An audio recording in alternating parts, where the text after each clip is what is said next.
Había algo en la manera en que ella extendía los brazos hacia las ramas que lo detuvo. No era la velocidad, aunque era más rápida que cualquier otra. No era la fuerza, aunque sus manos trabajaban sin pausa desde que el sol había aparecido detrás de las colinas. Era otra cosa, algo en la forma en que mantenía la cabeza erguida, mientras los dedos buscaban las aceitunas maduras entre las hojas, como si el frío de noviembre y el peso del cesto y las horas acumuladas no tuvieran ningún poder sobre ella. Manuel detuvo el caballo en el borde del camino de tierra y se quedó mirando sin entender bien qué estaba pasando dentro de él. Hacía 3 años que nada lo detenía así. ¿En qué lugar pasaste tu infancia? Cuéntame en los comentarios, porque esta historia empieza exactamente ahí, en esos primeros años que nos forman para siempre, a veces sin que nadie lo note. Y si quieres escuchar historias que te llegan al lugar más hondo, suscríbete al canal. Aquí creemos que las buenas historias no solo emocionan, también sanan. Suscríbete y quédate. Lo que viene a continuación va a quedarse contigo mucho después de que termine.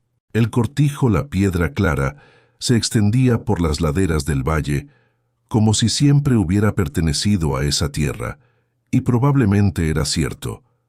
Las hileras de olivos bajaban desde la casa principal hasta donde la vista alcanzaba, troncos retorcidos y gruesos que guardaban décadas de historia en cada curva de su madera.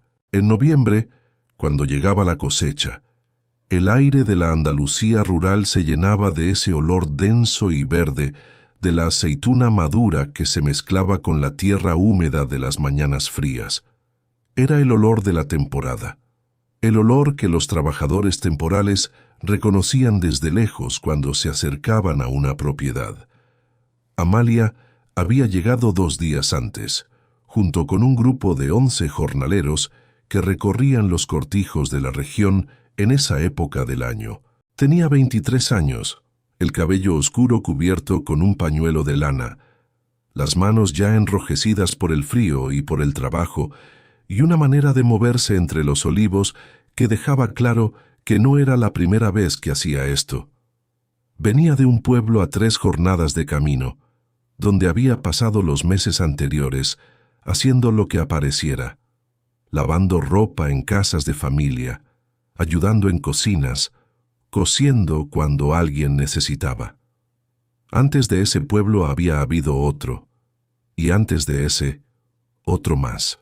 Era el patrón de su vida desde que había cumplido 16 años y entendido que quedarse en la finca de su padre no iba a ser diferente a los 10 años anteriores. Leoncio era un hombre que había construido su pequeña parcela de tierra con trabajo honesto y voluntad dura. Cuando su primera esposa murió dando a luz a Amalia, algo en él se cerró de una manera que nunca volvió a abrirse del todo. No culpaba a la niña en voz alta. Nunca dijo nada de eso, pero había una distancia en la manera en que la miraba que Amalia aprendió a reconocer antes de aprender a leer. Era la mirada de alguien que ve una cosa y piensa en otra. Ella crecía, y él la veía crecer, pero siempre como a través de un vidrio que él mismo había puesto entre los dos sin darse cuenta o sin querer removerlo. Cuando Leoncio se casó con Celina, Amalia tenía 4 años.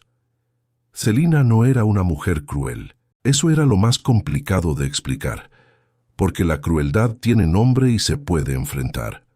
Lo que Celina tenía era indiferencia, una indiferencia tranquila y constante que no dejaba marcas visibles, pero que moldeaba igual. Los 2 hijos que llegaron después, Ernesto y Rodrigo, llenaron la casa de otra manera. Leoncio los miraba diferente desde el principio. Eran los que iban a quedarse, los que iban a aprender a trabajar la tierra, los que iban a continuar lo que él había comenzado. Amalia era la que un día se iría con un marido y dejaría de ser responsabilidad de nadie. No lo decían con esas palabras exactas.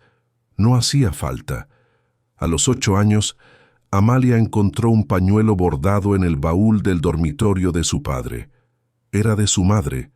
Eso lo supo de inmediato por el bordado en la esquina, una pequeña flor que una vecina le había descrito años antes cuando Amalia había preguntado cómo era la mujer que no había llegado a conocer. Cuando Leoncio la vio con el pañuelo en la mano, se lo dio sin decir nada. Un gesto que podía ser muchas cosas y que Amalia pasó años intentando descifrar. ¿Era una ofrenda? ¿Era deshacerse de algo que dolía tener guardado? Nunca lo supo.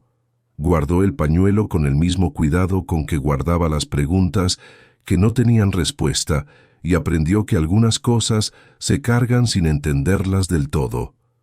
A los 12 años, cosía para afuera. A los 14, cocinaba para toda la familia, cuando Celina tenía jaqueca, que era seguido.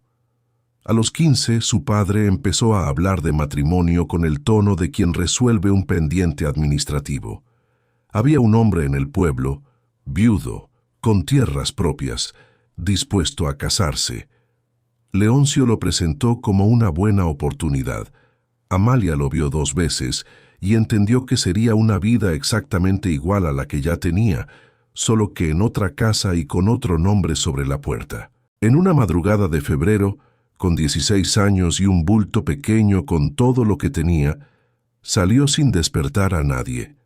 No miró hacia atrás al cruzar la puerta, no porque no sintiera nada, sino porque sabía que si miraba, el peso de todo lo que no había recibido iba a ser demasiado para seguir caminando. Y ella necesitaba seguir caminando.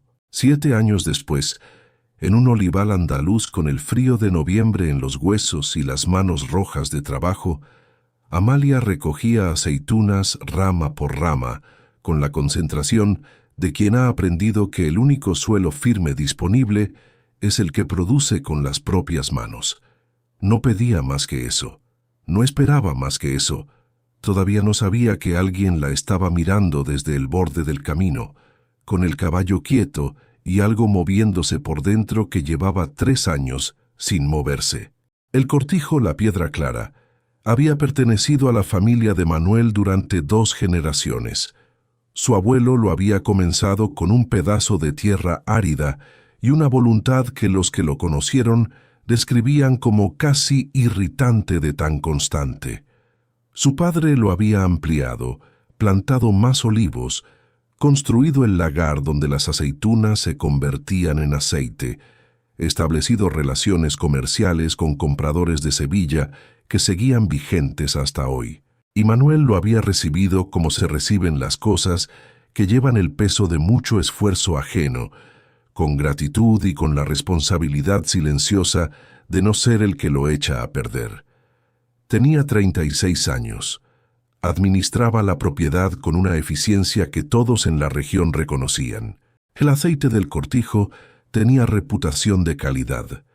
Los trabajadores temporales volvían cada temporada porque se les pagaba lo acordado y se les trataba con rectitud, y los vecinos lo respetaban con esa mezcla de admiración y distancia que se le tiene a los hombres que cumplen bien con lo suyo, pero que no dan mucho acceso a lo que hay detrás. Lo que había detrás era un silencio que llevaba 3 años instalado. Lucía había muerto en el parto de su primer hijo en enero, cuando el frío era más duro y el cortijo estaba en la quietud del invierno. El niño no sobrevivió tampoco. Manuel había pasado esa semana haciendo lo que los hombres de su tiempo aprendían a hacer con el dolor: callarlo y seguir. Organizó el entierro con la precisión que ponía en todo. Recibió las visitas de pésame con la compostura que se esperaba de él. Y cuando todos se fueron y la casa quedó en silencio, se sentó en el escritorio y empezó a revisar los registros del año como si eso fuera lo que correspondía hacer. No era frialdad. Era lo único que sabía hacer con algo que no tenía dimensión conocida. Lucía había sido la única persona que lo veía de verdad, no el propietario, no el heredero, no el hombre responsable de la tierra. Lo veía a él, con sus dudas y sus cansancios, y esa parte de él que a veces quería simplemente estar sin tener que administrar nada. Con ella se había ido el único lugar donde eso era posible. Y sin ese lugar, Manuel había construido un muro que funcionaba perfectamente como protección porque era invisible. Seguía siendo amable, seguía siendo justo, seguía siendo exactamente lo que todos esperaban que fuera, solo que ya no estaba realmente presente en nada de eso. El capataz de la propiedad era un hombre llamado Sixto, delgado y serio, con 20 años trabajando en el cortijo y una lealtad a Manuel que no necesitaba declararse porque se veía en cada cosa que hacía. Sixto había recibido al grupo de jornaleros 2 días atrás con el discurso de siempre, las reglas de la propiedad, los barracones separados por sexo, la duración de la temporada, el pago acordado al final. Era un hombre de pocas palabras que administraba al personal con una eficiencia seca que funcionaba bien. Fue Sixto quien mencionó a Amalia sin proponérselo, en una conversación sobre rendimiento del primer día, diciendo que había una jornalera nueva en el grupo que llevaba un ritmo que hacía quedar mal a los que tenían más temporadas encima. Lo dijo como dato técnico, sin ninguna intención más allá de eso. Manuel lo registró como dato técnico y pasó a otro tema. Pero la imagen de esa mujer en el olival, con los brazos extendidos hacia las ramas y la cabeza erguida contra el frío, siguió ahí. En los días siguientes, Manuel hizo sus rondas habituales por la propiedad con Sixto al lado. Era costumbre de años, una manera de estar al tanto de cada sector, de ver con los propios ojos cómo avanzaba la cosecha.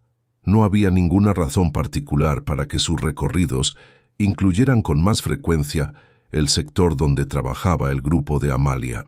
Y sin embargo así ocurría. No se detenía, no hablaba con ella. Pasaba, observaba el avance general, intercambiaba algunas palabras con Sixto sobre el estado de las ramas o la maduración de los frutos, y seguía. Pero había algo en la manera en que ella trabajaba que lo hacía quedarse un segundo más de lo necesario cada vez que pasaba cerca. No era solo la velocidad o la competencia, que eran evidentes. Era la ausencia de cualquier tipo de actuación. Trabajaba como si no hubiera nadie mirando, como si el único criterio que importara fuera el propio, y esa cualidad era tan poco frecuente que resultaba casi extraña. Esperanza, la cocinera y gobernanta del cortijo, mujer de 55 años que había conocido a Lucía y que había visto a Manuel atravesar el luto desde adentro de la casa, notó los cambios de recorrido antes que nadie. Esperanza tenía la capacidad de los que han vivido mucho de registrar lo que los demás no declaran. No dijo nada todavía, pero empezó a prestar atención de la manera callada y constante que era su manera de hacer casi todo. Amalia, por su parte, había notado al propietario desde el primer día con la misma atención con que notaba todo en un ambiente nuevo. Era un hábito de supervivencia, mapear rápidamente quién tenía poder, cómo lo ejercía, dónde estaban los bordes seguros. Manuel no era el tipo de propietario que ella había encontrado en otras temporadas. No había en él esa arrogancia de quien mira a los jornaleros como parte del paisaje, pero tampoco había calidez. Había una distancia que no era desprecio, era otra cosa que ella todavía no sabía nombrar. Lo que sí sabía era que cuando él pasaba por el sector donde ella trabajaba, había algo en la calidad de ese paso que era diferente al resto. Y esa diferencia la ponía alerta de una manera que la irritaba, porque estar alerta por razones que no entendía del todo era exactamente el tipo de cosa que le había costado caro en el pasado. Siguió recogiendo aceitunas con las manos rojas por el frío y los ojos puestos en las ramas. Era más seguro así. La tía Remedios llegó al cortijo un jueves por la mañana sin avisar, lo cual era su manera habitual de llegar a todos lados. Tenía 62 años, Era la hermana mayor del padre fallecido de Manuel y había decidido hace mucho tiempo que la familia era una institución que requería supervisión constante para no desviarse de lo que correspondía. Manuel la recibió en la sala principal con la cortesía que siempre le tenía, que era real, pero que convivía con un cansancio también real que había aprendido a no mostrar. Remedios era una mujer que decía las cosas directamente, lo cual ella consideraba una virtud, y que Manuel consideraba una manera de no tener que escuchar las respuestas. Después del café y de las preguntas obligatorias sobre la cosecha y el estado del lagar, fue al punto con la eficiencia de quien tiene un objetivo claro y no ve razón para rodeos. Dijo que Dolores había preguntado por él, que la había visto en misa el domingo anterior y que la mujer seguía siendo lo que siempre había sido, una persona seria, con tierras propias, con nombre en la región, que había enviudado con dignidad y que no iba a estar disponible para siempre. Manuel respondió que se alegraba de que Dolores estuviera bien. Remedios lo miró con esa expresión que tenía cuando alguien decía exactamente lo que no quería escuchar. Dijo que el cortijo necesitaba continuidad, que él no iba a ser joven para siempre, que Lucía había sido una buena mujer y que nadie le pedía que la olvidara, pero que el luto tenía un tiempo razonable y ese tiempo había pasado hace más de un año. Dijo que Dolores era la opción más sensata que había en 50 kilómetros a la redonda y que dejar pasar eso por terquedad sería un error que iba a lamentar. Manuel dijo que lo iba a pensar. Remedios respondió que pensar era lo que había estado haciendo los últimos 3 años y que pensar demasiado era otra forma de no decidir nada. Después se terminó el café. Preguntó por el estado del tejado de la bodega que, según ella, necesitaba reparación desde el invierno anterior y se fue con la satisfacción discreta de quien cumplió con lo que vino a hacer. Manuel se quedó en la sala un momento después de que el ruido del carruaje se alejara. Luego fue al escritorio, abrió el cajón de abajo a la derecha y estuvo parado frente a él sin sacar nada. Adentro, entre papeles y documentos de la propiedad, había una figura pequeña tallada en madera de olivo. Un pájaro que había empezado a hacer con sus propias manos cuando Lucía estaba embarazada, en las noches de invierno, cuando el cortijo quedaba quieto y él tenía tiempo para algo que no fuera administrar. Lo había dejado a la mitad cuando llegó la noticia de que algo no iba bien en el parto. Nunca lo había terminado. Tampoco había podido tirarlo. Cerró el cajón sin tocarlo y salió al olival. Amalia estaba en el sector norte cuando él pasó esa tarde, un tramo de olivos más viejos donde las ramas llegaban más alto y el trabajo requería más esfuerzo. Había 2 jornaleras más en esa hilera, pero el ritmo de Amalia era distinto, más metódico, con una lógica en el orden de las ramas que no era aleatoria. Manuel lo notó sin proponérselo, y se detuvo a examinar uno de los troncos con una atención que Sixto, que lo acompañaba, interpretó como revisión técnica. Fue en ese momento que Amalia levantó los ojos y lo encontró mirando. No bajó la vista.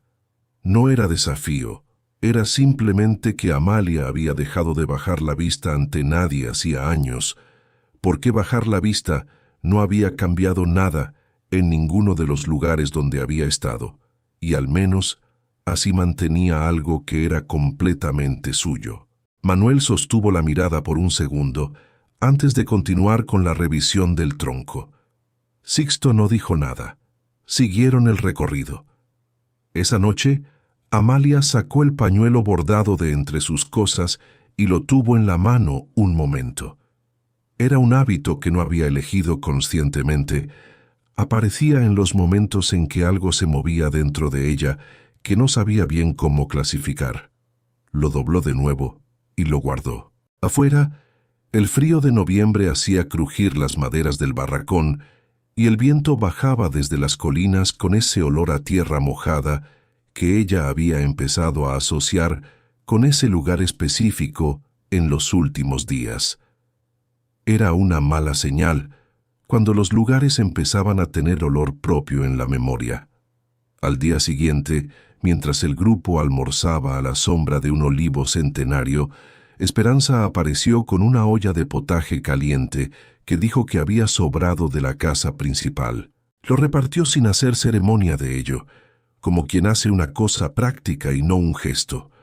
Cuando llegó a Amalia, se detuvo un segundo más de lo necesario y la miró con esa atención tranquila que tenía para todo. Dijo que trabajaba bien. Amalia dijo que era lo que sabía hacer. Esperanza asintió como si eso confirmara algo que ya sabía. Siguió repartiendo el potaje y se fue sin más. Pero antes de doblar la esquina del camino, miró hacia atrás una vez. Amalia estaba sosteniendo el tazón con las dos manos, calentándose los dedos en la cerámica tibia, con una expresión que Esperanza reconoció porque la había visto antes en otras personas que no estaban acostumbradas a recibir algo sin que viniera con condiciones. Era la expresión de quien espera, casi sin darse cuenta, que la bondad tenga letra pequeña. Fue un accidente simple el que cambió algo en el equilibrio de esos primeros días. Una tarde de viento, cuando las lonas extendidas bajo los olivos se levantaban con cada ráfaga y el trabajo se complicaba, uno de los jornaleros del grupo, un hombre mayor llamado Esteban, pisó en falso entre dos raíces y cayó de costado contra el suelo helado. El golpe fue fuerte y el tobillo se dio de una manera que todos escucharon. El grupo se detuvo. Sixto fue llamado. Amalia no esperó. Con la misma eficiencia tranquila que ponía en el trabajo, rasgó una tira de su delantal, inmovilizó el tobillo con una venda improvisada que era más firme de lo que nadie esperaba, y ayudó a Esteban a sentarse contra el tronco del olivo más cercano mientras le hablaba en voz baja, con ese tono constante de quien dice sin palabras que la situación está bajo control. Esteban confió en ella de inmediato, sin preguntar, lo cual decía algo sobre lo que ella transmitía. Manuel llegó por el camino lateral justo cuando Sixto evaluaba el tobillo. Se detuvo a distancia y observó sin que Amalia lo notara. Vio la venda, vio la postura de Esteban que era más tranquila de lo que correspondía a alguien que acababa de lastimarse. Vio a los otros jornaleros que habían retrocedido un paso, dejándole el espacio que necesitaba sin que ella lo pidiera. Sixto dijo que la venda estaba bien hecha. Amalia respondió que había aprendido con una partera en un pueblo donde trabajó 2 temporadas antes, que en ese tipo de trabajo saber hacer un vendaje era más útil que muchas otras cosas. Después volvió a la hilera y siguió recogiendo aceitunas. Manuel se quedó donde estaba más tiempo del que era necesario. Había algo en esa mujer que lo desestabilizaba de una manera que no estaba acostumbrado a sentir, y la fuente de esa desestabilización no era lo que habitualmente desestabilizaba a los hombres. No era solo que fuera atractiva, era que actuaba sin calcular lo que iba a ganar con cada cosa que hacía. En el mundo en que Manuel se había movido toda su vida, donde cada gesto social tenía un propósito y cada acción tenía un destinatario, esa ausencia de cálculo resultaba casi desconcertante. Esa misma semana, Esperanza encontró a Amalia sola en el patio trasero de la cocina, una mañana que había llegado temprano, mientras esperaba con el grupo el inicio de la jornada. La cocinera estaba amasando pan y no levantó los ojos cuando Amalia entró. Solo señaló con la cabeza el banco junto a la pared. Amalia se sentó. Estuvieron en silencio un tiempo, el sonido de la masa contra la mesa de madera llenando el espacio de una manera que no requería conversación. Después de un rato, sin dejar de amasar, Esperanza dijo que cuando terminara la cosecha iba a haber trabajo de costura y bordado acumulado en la casa, que las prendas de trabajo se rompían rápido y que llevaban temporadas sin tener a alguien que lo hiciera bien. Que si Amalia sabía coser podía ser que hubiera razón para quedarse más tiempo que las semanas de la recolección. Amalia la miró. Esperanza siguió con el pan. Dijo que sabía coser y bordar, que lo había aprendido desde niña, porque en su casa se aprendía todo lo que pudiera resultar útil para alguien más. Esperanza asintió. Dijo que lo iba a mencionar. Lo dijo con el tono de quien toma una nota administrativa, pero cuando levantó brevemente los ojos hacia Amalia, había en ellos algo que era claramente más que administrativo. Amalia salió de esa conversación con una sensación que conocía bien y que siempre le generaba precaución. Era la sensación que antecedía a la esperanza. Ese momento justo antes de que algo que parecía posible empezara a cobrar peso real. Había aprendido a desconfiar de esa sensación porque casi siempre había sido seguida de algo que la borraba. Pero también sabía que la alternativa era vivir sin ella, y eso también tenía un costo que conocía demasiado bien. Esa tarde, Manuel recibió la mención de Esperanza sobre la costurera con una naturalidad que él mismo sabía que era falsa. La cocinera lo conocía lo suficiente para no comentar esa naturalidad. Dijo que lo dejaba en sus manos y volvió a la cocina. Manuel se quedó en el escritorio con la vista puesta en la ventana que daba al patio. Había una lógica práctica innegable en la propuesta. La ropa de trabajo acumulada existía, eso era verdad, pero había otra verdad menos conveniente que también existía, y se quedó mirándola en el silencio del despacho, sin apartarse de ella. No quería que esa mujer se fuera cuando terminara la cosecha, no sabía qué hacer con eso. Entonces hizo lo que era razonable. Al día siguiente llamó a Sixto y le dijo que comunicara a la jornalera Amalia que al terminar la temporada de recolección habría trabajo de costura disponible en el cortijo para quien quisiera quedarse. Sixto anotó el encargo con su expresión habitual de quien registra todo sin opinar nada, y fue a cumplirlo. Amalia recibió el mensaje entre una hilera y otra de olivos a última hora de la tarde. Confirmó que sí con la misma objetividad con que Sixto lo había comunicado. Cuando el capataz se fue, se quedó mirando la aceituna que tenía en la mano, oscura y firme, oliéndola sin darse cuenta. Y por un segundo, solo un segundo que cerró tan rápido como había abierto, se permitió sentir que quizás esta vez las cosas podían ser distintas. Fue un segundo, pero fue real. Dolores llegó al cortijo un sábado con el pretexto de revisar un asunto de lindes que compartía con la propiedad de Manuel desde hacía años. Un tema técnico y perfectamente legítimo que también era, con toda claridad, una excusa para estar presente. Tenía 41 años, vestía bien sin exagerar, hablaba con la precisión de quien ha aprendido que cada palabra en sociedad tiene un peso y un propósito. Era viuda desde hacía 4 años y administraba sus propias tierras con una competencia que nadie podía negar, aunque algunos en la región lo intentaran de todas maneras.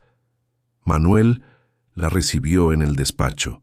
Revisaron el tema de las lindes, que se resolvió en 20 minutos porque en realidad no había ningún problema real que resolver.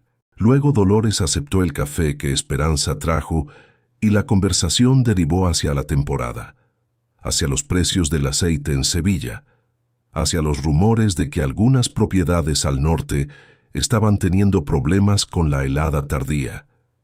Era una conversación competente y completamente vacía, del tipo que Manuel conocía de memoria y que lo cansaba con una eficiencia particular. Antes de irse, Dolores pidió ver el lagar.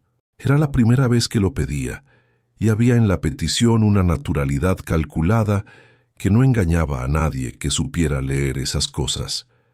Manuel la acompañó. El lagar estaba en plena actividad, las aceitunas del primer corte ya procesándose, el olor denso y vegetal llenando el espacio. Dolores lo recorrió con comentarios inteligentes sobre el proceso que demostraban que sabía de lo que hablaba. Y en algún momento durante ese recorrido mencionó de paso que la tía Remedios se veía muy bien últimamente, que qué mujer tan constante, que era admirable cómo seguía ocupándose de la familia. Manuel respondió que sí, que su tía era constante. Dolores lo miró entonces con una expresión que dejaba de ser calculada por un momento y se volvía algo más directo. Dijo que entendía que las cosas no eran simples, que un hombre en su posición tenía muchas consideraciones, pero que ella era una persona práctica y que lo práctico a veces era también lo correcto. Lo dijo sin el envoltorio de cortesía que había usado para todo lo demás, y esa honestidad táctica era probablemente la cosa más auténtica que había dicho en toda la visita. Manuel le dijo que lo tenía en cuenta. Amalia vio llegar a Dolores desde el olival esa mañana. No prestó atención especial. Propietario con visita de persona importante no era asunto suyo, pero en la tarde, cuando el grupo volvía hacia el barracón por el camino lateral, pasó cerca de la entrada del lagar justo cuando Dolores salía acompañada de Manuel.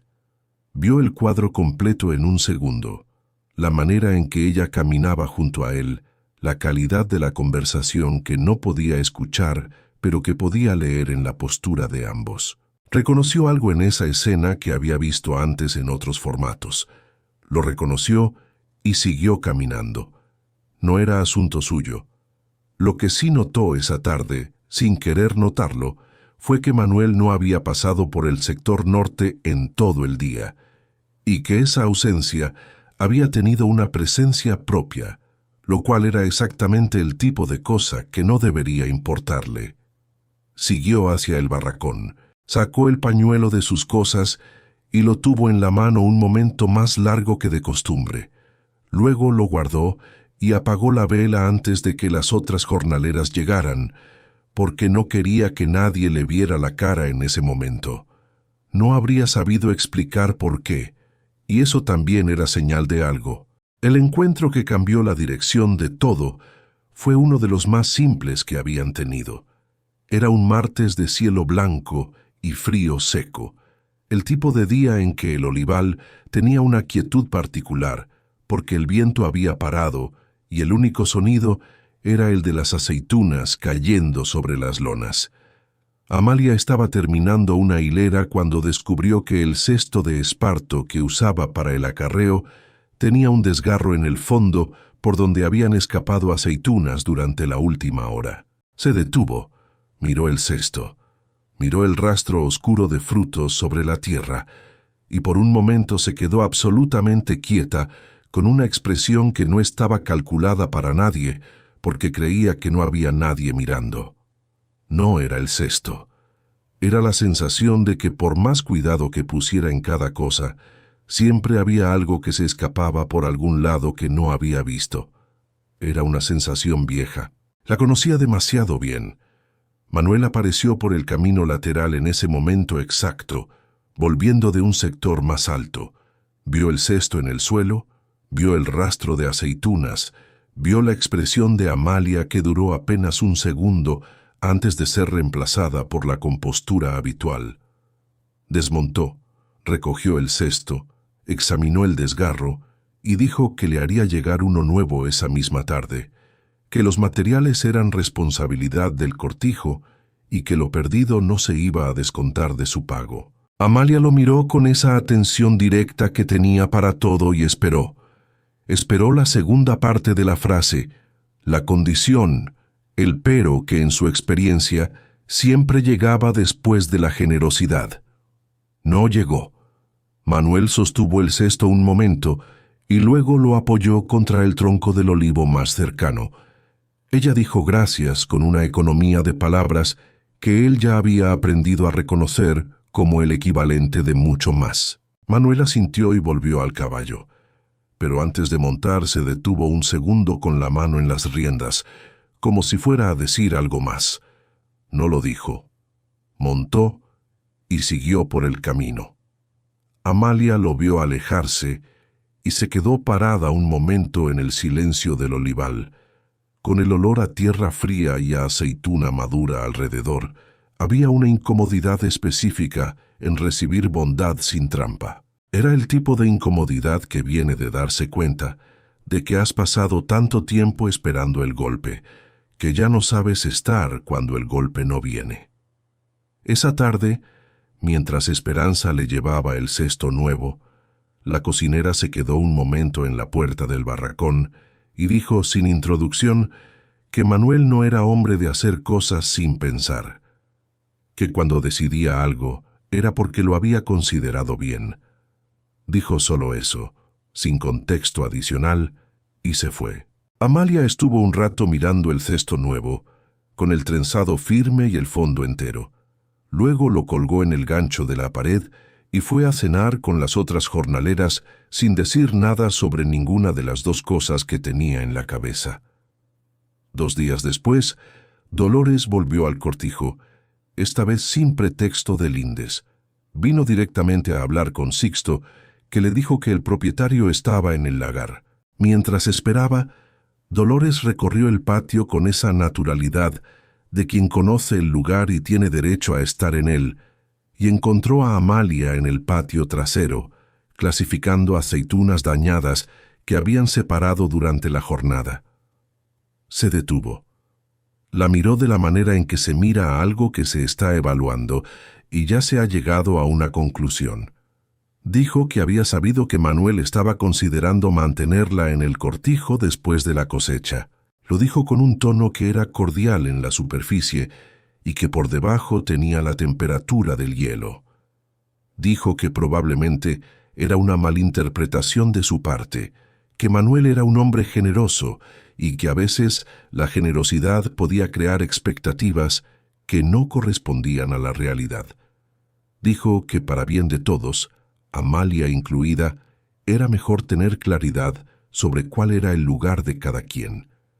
Y luego dijo una cosa más, con la precisión de quien guarda lo más afilado para el final. Dijo que una mujer sin familia conocida, que viajaba de propiedad en propiedad, debería ser cuidadosa con las situaciones que podían ser malinterpretadas por la gente del lugar, que la reputación era frágil y que no siempre se recuperaba. Amalia escuchó todo sin mover un músculo de la cara. Reconocía esa conversación. La había tenido en distintos formatos, con distintas voces, en distintos lugares. El mensaje central era siempre el mismo. Tú no perteneces aquí. Vete antes de dar problemas. Cuando Dolores terminó, Amalia dijo que entendía. Solo eso. Dolores esperó algo más. No vino nada más. Inclinó la cabeza en un gesto que pretendía ser cortés y se fue a buscar a Manuel al lagar. Amalia siguió clasificando aceitunas. Las manos no temblaban. La cadencia no cambió. Por fuera era la misma de siempre. Por dentro había esa sensación familiar de tierra que se mueve bajo los pies. Esa señal que su cuerpo conocía de memoria y que significaba que era hora de preparar el bulto y empezar a pensar en el siguiente lugar. Esa noche sacó el pañuelo bordado y lo tuvo en la mano más tiempo que nunca. No lo abrió, no hizo nada con él. Solo lo sostuvo en el silencio del barracón mientras las otras dormían, sintiendo el bordado bajo los dedos en la oscuridad. Y por primera vez en muchos años sintió ganas de llorar, no de tristeza, sino de un cansancio que iba mucho más atrás que esa tarde y que esa conversación. Cansancio de tener que demostrar que merecía estar donde estaba. Cansancio de que siempre hubiera alguien para recordarle que no merecía. No lloró, dobló el pañuelo, lo guardó y se quedó mirando el techo de madera hasta que el sueño llegó. Del otro lado del cortijo, Manuel había visto salir a Dolores del patio trasero con esa expresión de quien ha cumplido algo que había planeado. Y había en él una inquietud que no lo dejó quedarse quieto esa noche. A la mañana siguiente, Manuel fue al sector norte antes de su ronda habitual con Sixto. Solo. El olival estaba en la luz fría del amanecer andaluz, esa claridad blanca que no calienta, pero que lo hace todo muy nítido, cada hoja, cada fruto, cada arruga en la corteza de los troncos viejos. Amalia estaba trabajando en la hilera más alejada. Lo oyó llegar antes de verlo porque había aprendido a oír sus pasos de manera distinta a los demás. Siguió trabajando. Manuel se acercó hasta quedar al otro lado de la hilera y se quedó parado un momento, los dedos sobre las ramas, como si revisara la maduración. Luego dijo, sin rodeos, que sabía que Dolores había hablado con ella el día anterior. Amalia continuó recogiendo. Dijo que sí, que habían hablado. Él preguntó qué le había dicho. Hubo una pausa. Después Amalia respondió con franqueza, sin pedir ni dar permiso, que Dolores había aclarado la situación, que el trabajo de costura probablemente no iba a ocurrir, que era mejor no crear expectativas más allá de la cosecha. Manuel estuvo en silencio un momento, que era más largo de lo cómodo. Luego dijo que el trabajo de costura iba a ocurrir, que las decisiones sobre el trabajo en el cortijo las tomaba él. Lo dijo con una calma que no era frialdad. Era la calma de alguien que ha tomado una decisión y ya no está sopesando. Amalia dejó de recoger. Lo miró por primera vez esa mañana, con esos ojos oscuros y directos que él había aprendido a reconocer como señal de que ella hablaba en serio y no por protocolo. Dijo que él no tenía que hacer eso, que entendía cómo funcionaban estas cosas, que no estaba pidiendo nada a nadie, que sabía arreglárselas. Manuel respondió que eso estaba claro desde el primer día, que no lo hacía por obligación ni por lástima. Lo hacía porque era lo correcto. Ella lo miró un segundo, que contenía más cosas de las que cualquier frase podría haber contenido. Luego volvió a trabajar. La rigidez en los hombros había disminuido un poco. No había desaparecido, pero había disminuido.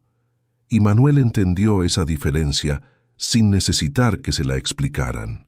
Cuando se fue esa tarde, Esperanza lo esperaba en la entrada de la cocina con un vaso de agua y una expresión que decía que sabía más de lo que se estaba diciendo. Manuel tomó el agua y se quedó mirando el olival desde ahí. Después de un momento dijo, en voz baja, casi para sí mismo, que había personas que pasaban la vida entera esperando que alguien hiciera algo que en realidad era sencillo de hacer. Esperanza no respondió. Recogió el vaso y volvió a la cocina. Y había en su manera de caminar algo que se parecía mucho a satisfacción. Los días siguientes tuvieron una textura diferente. No había cambiado nada de forma visible. Las rondas seguían siendo rondas.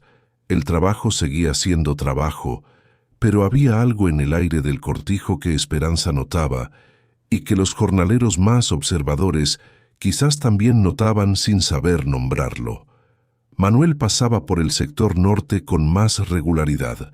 No se detenía, no hacía nada que pudiera llamarse declarado, pero había una cualidad diferente en esa presencia que Amalia sentía y que la mantenía en una especie de alerta que no era miedo, pero que tampoco era comodidad.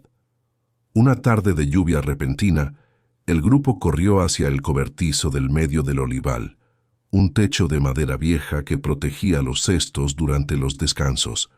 Era pequeño para tanta gente, y Amalia quedó en el borde, todavía recibiendo el agua que caía del alero. Manuel apareció pocos minutos después, revisando los sectores a caballo. Vio la situación, desmontó y sin hacer ninguna ceremonia de ello, sacó la capa de lana que llevaba sobre los hombros y se la extendió a ella. Ella empezó a decir que no hacía falta. Él dijo que la lluvia iba a parar pronto, pero que el viento de después era peor que la lluvia misma. Y fue a atender otro asunto sin esperar respuesta. Amalia se quedó con la capa en las manos un momento, sintiendo el calor que todavía tenía. Luego se la puso sobre los hombros, sin más discusión. Una de las otras jornaleras, una mujer llamada Petra, que hablaba bastante y observaba más todavía, le dio un codazo discreto y sonrió con esa complicidad de mujer que entiende lo que está viendo. Amalia no respondió a la sonrisa, pero tampoco se quitó la capa. La lluvia paró en 12 minutos. Cuando volvieron al trabajo, Amalia dobló la capa con cuidado y la dejó colgada en la horquilla de un olivo en el inicio del camino, en un lugar donde Manuel la vería al volver. No había nota, no había mensaje, solo la capa doblada con el mismo cuidado que ella ponía en todo, y ese cuidado era en sí mismo más que suficiente. Manuel la encontró al final de la tarde. Se detuvo frente a ella un momento, la recogió y siguió sin decir nada. Esperanza, que había visto la escena desde el camino de regreso a la cocina, con las hierbas para la cena, entró a la casa canturreando algo en voz muy baja. Era algo que no hacía desde hacía bastante tiempo. Faltaban 10 días para que terminara la cosecha, cuando la tía Remedios volvió al cortijo, esta vez con Dolores. Era una visita que había sido organizada con la precisión de quien no deja nada al azar. Remedios lo llamó visita de cortesía, como siempre. Dolores llegó con una cesta de conservas y una sonrisa que era exactamente la sonrisa correcta para cada momento de la visita. Almorzaron en la sala principal. Manuel presidió la mesa con la compostura de siempre, y la conversación fue sobre los temas de siempre. En algún momento, Remedios dijo directamente que era tiempo de que Manuel tomara una decisión, que el invierno se acercaba, que las propiedades necesitaban liderazgo y que el liderazgo se ejercía mejor cuando había una estructura familiar sólida detrás. Lo dijo mirando a Dolores, que miraba su plato con la humildad calculada de quien sabe que el momento le favorece. Manuel dejó el tenedor sobre el plato, con una calma que llenó el silencio de una manera que todos en la mesa sintieron. Dijo que respetaba a su tía y que entendía lo que quería para él, pero dijo también que había cosas que solo podía decidir por cuenta propia, que iba a honrar el cortijo con su trabajo y con su conducta, pero que no podía comprometer un matrimonio que no nacía de algo real. Remedios lo miró con esa expresión de quien no ha terminado la conversación, pero entiende que por ahora no va a avanzar más. Dolores siguió con el plato. El padre Bernardo, que había sido invitado también y que comía en la otra punta de la mesa, miró por la ventana. Nadie dijo nada más sobre el tema durante el almuerzo. Cuando Dolores se fue esa tarde, se detuvo en la entrada del cortijo donde Manuel había salido a despedirla y dijo, ahora sin el envoltorio cordial, que él estaba cometiendo un error, que la tía Remedios no iba a vivir para siempre y que cuando ya no estuviera, él iba a necesitar apoyo, nombre, peso en la región, que estaba dejando ir eso por una jornalera sin pasado conocido y que cuando la novedad pasara iba a quedarse solo con las consecuencias. Manuel la miró y dijo una sola cosa. Dijo que quizás tenía razón, que podía equivocarse, pero que el tipo de error que más temía no era el de haber elegido mal, sino el de nunca haber elegido de verdad. Dolores se fue sin responder. El ruido de las ruedas del carruaje alejándose por el camino de tierra tuvo una calidad de definitivo que Manuel sintió en el pecho como alivio y como peso al mismo tiempo. Esa noche, Amalia ayudó a Esperanza con la cena sin que nadie se lo pidiera, porque era su manera. Las dos trabajaron en silencio un rato, el fuego del fogón llenando la cocina de calor y de ese olor a guiso lento que lo hace todo más tolerable. Esperanza dijo, sin mirarla, que había personas que pasaban toda la vida dentro de un mismo lugar y nunca entendían nada de lo que ocurría alrededor. Y había personas que llegaban de fuera y entendían todo en 2 semanas. Amalia preguntó con su franqueza habitual qué quería decir realmente con eso. Esperanza la miró un momento y dijo que Manuel no era hombre que actuara sin haberlo pensado bien, que cuando enfrentaba algo, lo hacía porque estaba seguro, y que Amalia, antes de tomar cualquier decisión sobre irse o quedarse, merecía saber eso. Amalia fue a dormir esa noche con el pañuelo en la mano. Esta vez lo abrió. Miró el bordado de la flor en la esquina, el hilo un poco más oscuro que el resto por los años. Pensó en Leoncio dándoselo sin ceremonias cuando ella tenía 8 años. Pensó que nunca había sabido si ese gesto había contenido algo o si había sido simplemente vacío. Y por primera vez en muchos años, sintió que la pregunta podía quedarse sin respuesta sin que eso la definiera. Dobló el pañuelo de una manera diferente, no como quien guarda una herida, como quien guarda un recuerdo, y durmió. La cosecha terminó un lunes de cielo limpio. Los jornaleros hicieron la última pasada por los sectores, recogieron lo que había quedado rezagado, devolvieron los cestos a Sixto y formaron fila en el patio para recibir el pago. Había un clima de cierre que Amalia conocía de otras temporadas, esa mezcla de alivio y de vacío que llega cuando el trabajo termina y el siguiente lugar todavía no tiene forma.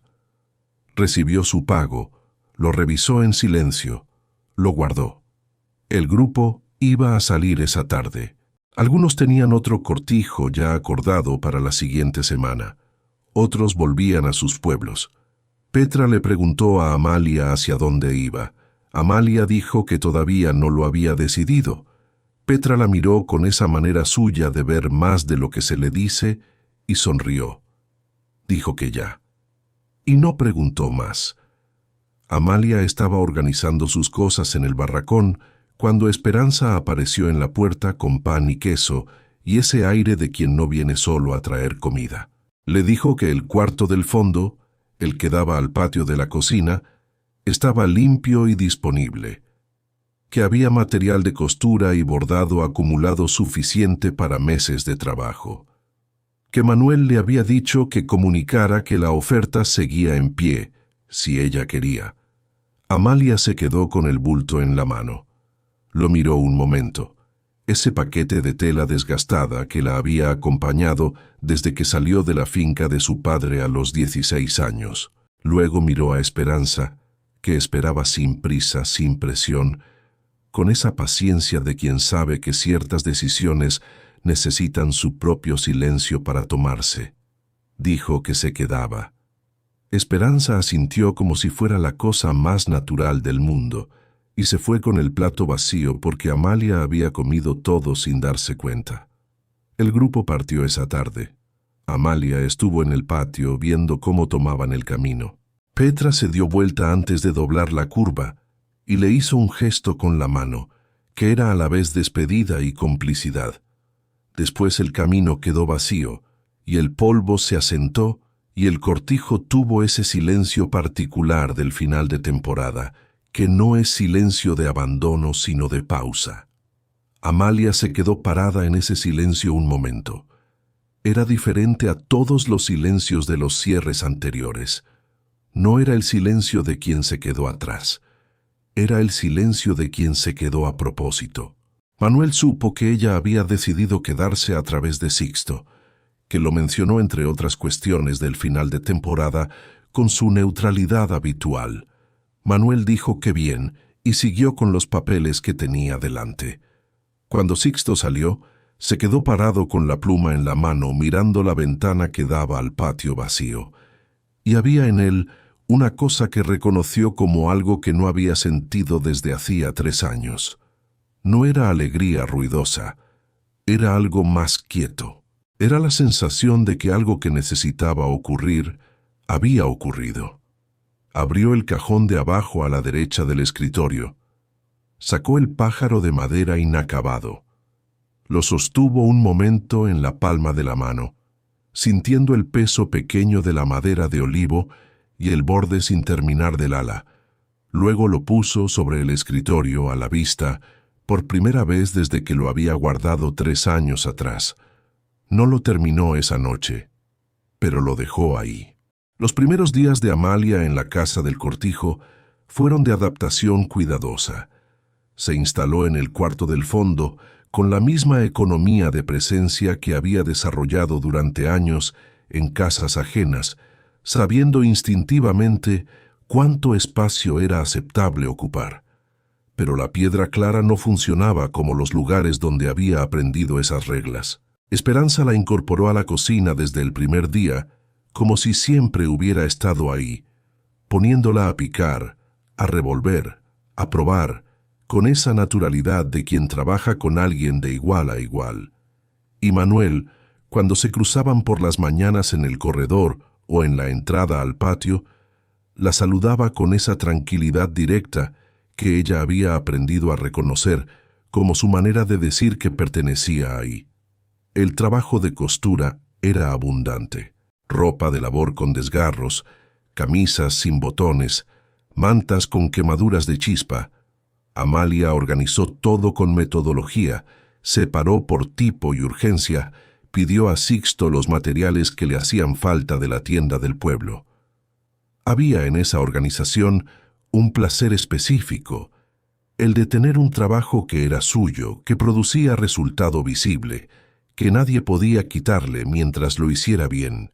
Una tarde de la segunda semana, Manuel vino a sentarse en el banco de la galería donde ella cosía con la luz del atardecer. Esperanza había dejado café para los dos. Él se sentó, ella siguió cosiendo, y estuvieron así un rato con el sonido suave de la aguja en la tela y el ruido lejano del ganado en los pastos. Luego él empezó a hablar de un problema con la prensa del lagar que llevaba días dando trabajo. Ella escuchó, hizo una pregunta técnica sobre el mecanismo. Él explicó. Ella sugirió algo que había visto en una propiedad anterior. Él lo consideró con seriedad, sin el reflejo de descartarlo por venir de quien venía. Fue una conversación sin importancia sobre una cosa práctica, y fue la conversación más real que habían tenido, porque era la primera en que ninguno de los dos estaba siendo cuidadoso. Eran simplemente dos personas hablando de un problema, y había en esa simplicidad una intimidad que los dos sintieron sin nombrarlo. Cuando Manuel se fue, Amalia notó que había errado 3 puntadas sin darse cuenta. Las deshizo, las rehizo con atención y no pudo evitar la pequeña sonrisa que vino sola. Hacía mucho tiempo que no erraba puntadas por distracción buena. En esas semanas la tía Remedios volvió una vez más. Esta vez la conversación fue diferente. Manuel la recibió en el despacho y fue él quien habló primero. Le dijo que la respetaba y que entendía sus razones, que sabía que todo lo que había hecho venía de un lugar de afecto genuino por la familia. Pero le dijo también que Lucía merecía ser recordada, no usada como razón para no volver a vivir, que él había pasado 3 años honrando un luto que ya no necesitaba más muros sino espacio, y que lo que estaba ocurriendo en el cortijo era real, que él lo sabía, y que eso era suficiente para él. Remedios lo escuchó sin interrumpir. Cuando él terminó, estuvo en silencio un momento. Luego dijo, con una voz que tenía algo que él no le había escuchado antes, algo más suave, que Lucía había sido buena muchacha, que lo sabía. Dijo eso y no dijo más. Se levantó, le apretó el brazo con una mano y se fue. Manuel se quedó en el despacho después. Abrió el cajón, sacó el pájaro de madera, y esa tarde, por primera vez en 3 años, buscó el cuchillo pequeño que usaba para tallar y empezó a trabajar en el ala que había dejado a la mitad. No lo terminó esa noche tampoco, pero avanzó. Fue una tarde de diciembre, con el frío ya asentado y los últimos olivos del sector más alto terminados de cosechar, cuando ocurrió la escena que no fue grande y que lo fue todo. Amalia estaba en la galería cosiendo cuando se hizo un corte en el dedo índice con el borde de las tijeras. No era profundo, pero sangraba. Estaba intentando anudar un trapo alrededor con una sola mano, lo cual es una de esas tareas que parecen simples y no lo son, cuando Manuel apareció por el corredor de vuelta del lagar. Vio la situación. Sin pedir permiso y sin esperar que ella pidiera ayuda, porque sabía que no lo haría, se acercó, tomó la mano con cuidado y empezó a anudar el trapo con la precisión de quien sabe lo que hace. Amalia se quedó completamente quieta. No era por el corte, era por el contacto. No estaba acostumbrada a que la tocaran con cuidado. Era una cosa simple y era al mismo tiempo la cosa más complicada que alguien podía hacer por ella en ese momento. Manuel terminó el vendaje, pero no soltó la mano de inmediato. Se quedó sosteniéndola un segundo más, verificando que el nudo estuviera firme, y en ese segundo los dos estaban muy cerca, la luz de la tarde entrando por la galería, el silencio del cortijo a su alrededor. Amalia levantó los ojos hacia él. Él la miraba con una expresión que no tenía nada de la distancia de las primeras semanas. Había en ella reconocimiento, cuidado y algo más que ninguno de los dos tenía todavía palabras seguras para poner sobre la mesa. Fue ella la primera en bajar los ojos. Dijo gracias con una voz levemente diferente a la habitual. Él dijo que lavara bien cuando pudiera. Luego se quedó parado un momento como si fuera a decir algo más. No lo dijo. Soltó la mano despacio y se fue por el corredor. Amalia se quedó en la galería con la mano vendada apoyada sobre la tela de la costura, sintiendo el lugar donde él la había sostenido, todavía con una temperatura diferente. Y entonces las lágrimas llegaron. No de dolor, no de tristeza. De ese lugar profundo de quien ha pasado demasiado tiempo sin recibir cuidado genuino y de repente lo recibe y el cuerpo entero no sabe cómo contenerlo. Lloró poco tiempo.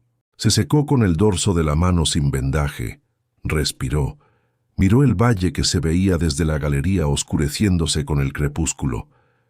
Había una claridad en ella en ese momento que era buena y asustadora al mismo tiempo. Ya no era cuestión de si debía o no debía sentir lo que estaba sintiendo.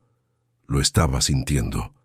La pregunta era qué iba a hacer con eso en un mundo que le había dicho muchas veces que una mujer sin nombre y sin tierra no tenía derecho a ciertas cosas. Esa noche, Manuel se sentó en el escritorio y terminó el pájaro de madera. Lo puso sobre el borde de la ventana donde la luz de la mañana llegaba primero, y lo dejó ahí. La boda fue en marzo, cuando los almendros del camino de entrada al cortijo estaban en flor, y el aire de la Andalucía rural tenía esa calidad particular de los principios de primavera que hace que todo parezca más posible que de costumbre. Fue una ceremonia sin adornos innecesarios, en la iglesia del pueblo con el padre Bernardo, que conocía la historia de la familia desde hacía décadas. No había mucha gente, porque mucha gente no era lo que ninguno de los dos quería. Esperanza estaba con su delantal de los domingos y una expresión que no intentó disimular. Sixto estuvo con la seriedad solemne que era la única expresión que tenía para todo y que en esa ocasión resultaba completamente adecuada. Algunos vecinos que habían elegido ver quién era Amalia en lugar de quedarse con lo que se decía de ella. Y la tía Remedios, que llegó puntual y que en algún momento durante la ceremonia, cuando nadie la miraba directamente, se limpió la comisura del ojo con su pañuelo. Cuando el padre los declaró casados y Manuel se volvió hacia ella, Amalia sintió algo que no tenía nombre exacto, pero que era sólido y tranquilo y enorme al mismo tiempo. No era la alegría de los cuentos, era algo más real que eso. Era la sensación de suelo firme bajo los pies, después de años caminando en terreno, que podía ceder en cualquier momento. Volvieron al cortijo esa tarde por el camino de tierra entre los olivos. Los mismos olivos donde ella había llegado con un bulto pequeño y las manos rojas de frío. Los mismos donde él la había observado desde el camino, sin entender todavía lo que estaba ocurriendo. Eran los mismos, y todo alrededor era diferente de una manera que no cabía en descripción. Los años que siguieron fueron de construcción lenta y verdadera.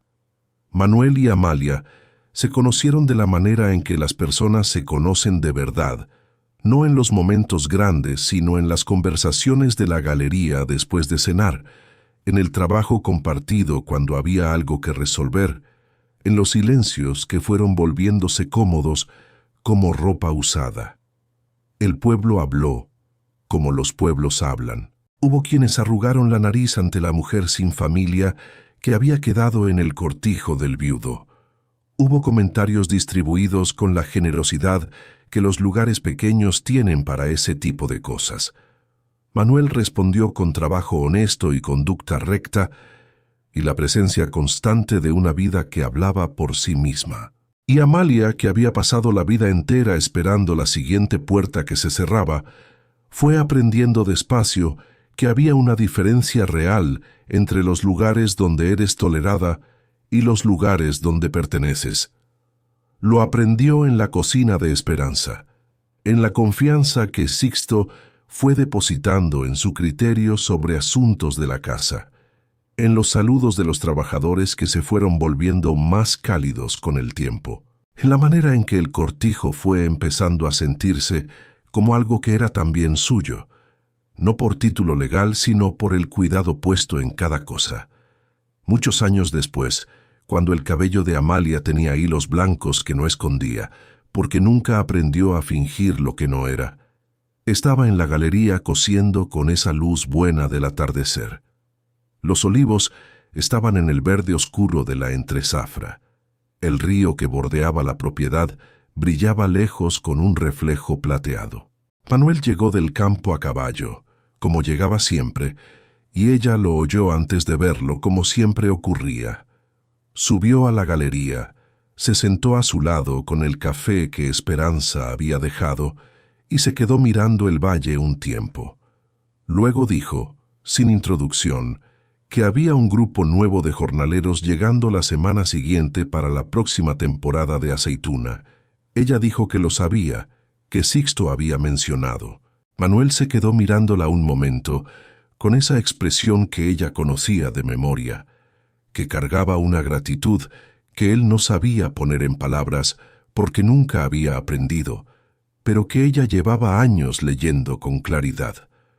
Dijo que cuando miraba el olival, todavía la veía llegar aquella primera mañana, con el bulto en la mano y el frío en la cara, sin saber que iba a quedarse. Amalia levantó los ojos de la costura y lo miró.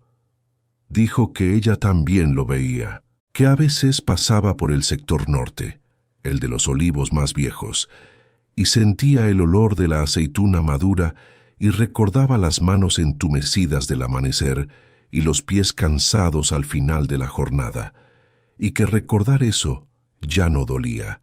Él preguntó por qué. Ella dijo porque ahora era memoria y no destino. Manuel se quedó mirándola un momento más, y luego tomó la mano que tenía la costura, la mano que todavía guardaba las marcas de la aguja de todos esos años, y la sostuvo despacio entre las suyas. Ella lo dejó como lo dejaba siempre, sin hacer ceremonia de algo que era simplemente natural. Abajo, el valle estaba quieto y enorme en el último tramo de la tarde. En algún lugar entre los olivos, un pájaro cantó una vez y paró. El viento movió las ramas de los almendros del camino de entrada, y ahí en esa galería, dos adultos que habían aprendido caro lo que significaba estar solos, se quedaron sentados juntos en silencio, mirando la vida que habían construido con las propias manos. Sobre el alféizar de la ventana del escritorio, donde la luz de la mañana llegaba primero, el pájaro de madera de olivo seguía en su lugar, con las dos alas enteras, con el peso pequeño y firme de lo que había sido terminado a tiempo. Y era más que suficiente. Era todo. Si llegaste hasta aquí, quiero hablarte directamente. Quizás conoces ese tipo de infancia que vivió Amalia, no la de los golpes que se ven, sino la otra, la de estar en una casa y no pertenecer a ella, la de ser mirada sin ser vista, la de aprender desde muy pequeño que el amor es algo que se gana con utilidad, no algo que simplemente te corresponde por existir. O quizás conoces lo que cargaba Manuel, Esa manera de construir muros tan sólidos por dentro que desde afuera pareces entero y por adentro llevas años sin estar realmente presente en tu propia vida. Hay pasados que pesan de una manera que es difícil de explicar a quien no los vivió. Pasados que no dejan cicatrices visibles pero que moldean todo. La manera en que recibes la bondad, la manera en que esperas el golpe antes de que llegue, la manera en que desconfías de los lugares donde podrías quedarte porque aprendiste que quedarse siempre costaba algo. Esos pasados son reales. El dolor que dejaron es real, pero también es real esto: el pasado no es el destino. Amalia no cambió por haber encontrado a alguien. Cambió porque en algún momento, en medio de un olival frío con las manos rojas de trabajo, algo en ella decidió que el cansancio de protegerse de todo era más pesado que el riesgo de dejarse ver. Esa decisión fue suya antes de ser de nadie más. Y Manuel no se salvó por haber conocido a Amalia. Se salvó porque en algún momento entendió que honrar lo que había perdido no significaba dejar de vivir, que seguir presente era también una forma de amor.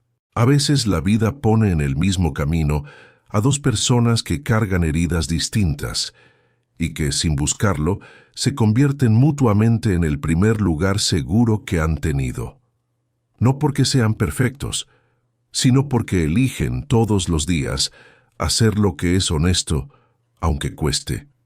Si tu historia tuvo un comienzo duro, si hubo alguien que no te vio cuando tenía que verte, si aprendiste a moverte por el mundo con el bulto siempre listo para seguir, quiero que sepas algo: ese capítulo te formó, pero no te define.